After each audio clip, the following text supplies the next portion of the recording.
Hello guys, hindi po ako itong account na to, no? Hello, hello. Again, I repeat, hindi po ako itong account na to. Ito po ay ang tatay ko. Huwag niyo pong i-chat yan, sapagkat hindi po ako yan. Ang account ko po, ipapakita ko po kung ano po yung bago kong account.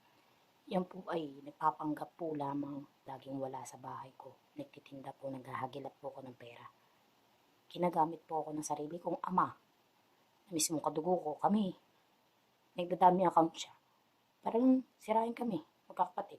Pero niyang gawin yun, hindi ko alam kung bakit niya ginagawa yun. Sabihin ko namang katotohanan, no? Hindi po ako tong account na to. I repeat.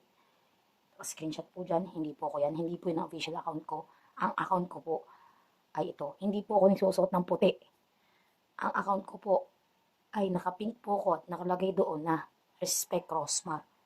Ginagamit niya lang ho kami. He's just using us to pretend to be me. I am not like that person. Totoo lang po. Ngayon ko lang po na encounter to account na to. Tagal ko na po. Hindi pinapansin yan. Nalaman ko na lang sa mismo nagchat sa akin at doon nalaman ko sa mga kaibigan ko na habang tisimba ako. May nagsabi sa akin na, Ate, may nagchat sa amin, itong account na to, ikaw ba to? Sabi ko, hindi po ako yan. Hindi ko po kaya magpanggap ng ibang account. Hindi ko po alam kung bakit may mga account na ganyan. Totally, I cannot pretend to be someone else. Because I am working as a vendor. Alam niyo naman po yan. Hindi ko po kayo gawin yun.